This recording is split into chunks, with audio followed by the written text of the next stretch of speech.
कुछ दिनों में गोलापार में अवैध रूप से प्लॉटिंग की शिकायतें आ रही थी, तो जिसके विषय में एक जांच प्राधिकरण के द्वारा कराई गई थी। जिन मैटर्स को जांच कराया गया वो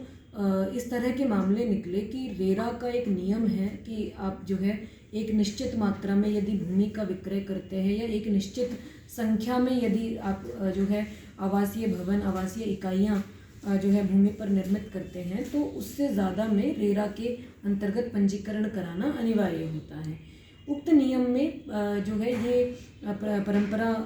सब रजिस्ट्रार कार्यालयों में है और ये एक शासनादेश में भी है कि संबंधित व्यक्ति से एक शपथ पत्र इस बात का लिया जाता है कि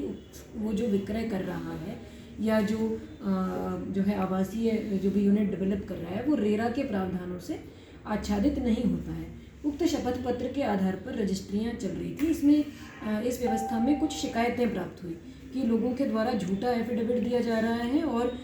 लोग एफिडेविट दे रहे हैं कि रेरा के प्रावधान नहीं लागू होते, लेकिन वास्तविक रूप से धरातल पर वो अवैध कॉलोनी के रूप में या प्लॉटिंग के रूप में 25-25, 20-20 यूनिट एक जो है खेत नंबर में डेवलप करी गई है। उसकी जांच प्राधिकरण ने की। लगभग 6-7 ग्राम सभाओं में जांच हुई, जिसमें हल्द्वानी के गोलापार के कुछ विलेजेस हैं और रामनगर के 1-2 विलेजेस हैं। उन चिन्हित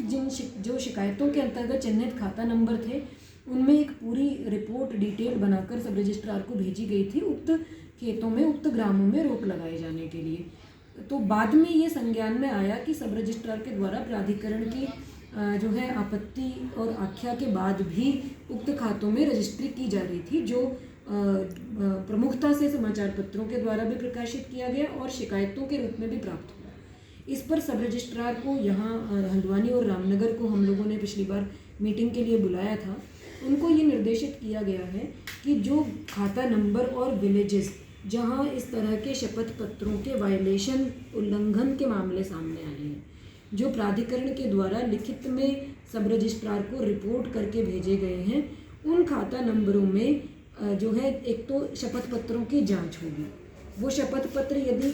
गलत पाए जाते हैं तो उन पर विधिक कार्रवाई की जाएगी। कुछ उसमें रिपोर्टेड हो भी गए हैं, कुछ गलत पाए भी गए हैं, उनमें कार्रवाई विधिक होगी। साथ ही ये एक निर्देश दिए गए हैं कि इन चिन्हित ग्राम सभाओं में रजिस्ट्री जो जिनमें ज़्यादा उल्लंघन के मामले सामने आ रहे हैं,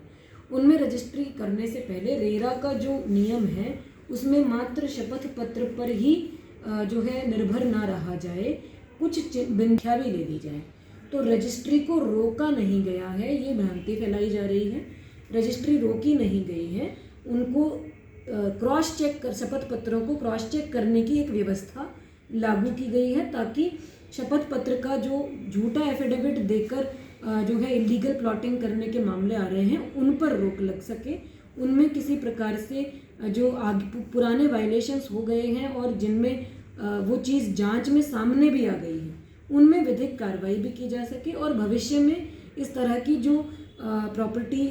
का जो डेवलपमेंट हो रहा है बिना प्रावधानों का, बिना नियमों का पालन करे, उस पर रोक लगे। इसमें ये भी स्पष्ट करना ज़रूरी है कि जो किसान अपनी भूमि को एक बार बेच रहा है या 2 बार बेच रहा है, जो प्लॉट के रूप में नहीं है, जो प्लॉटिंग के रूप में नहीं है या आवासीय इकाइयों को डेवलप करने के रूप में नहीं है, कॉलोनी डेवलपमेंट के रूप में नहीं है, उनमें किसी प्रकार की कोई रोक नहीं लगी है। जो कृषि भूमि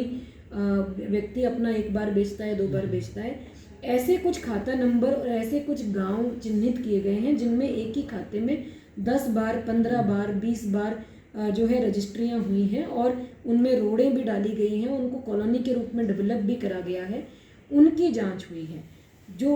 उक्त क्षेत्र में जो एफिडेविट सबमिट करे हैं संबंधित व्यक्तियों ने, उन शपथ पत्रों का भी रैंडम भौतिक परीक्षण हम लोग करा रहे हैं। जो शपथ पत्र सही हैं उन पर किसी प्रकार की कोई कार्रवाई नहीं होगी। जो शपथ पत्र भौतिक निरीक्षण में गलत पाए जाएंगे उन पर विधिक कार्रवाई करी जाएगी।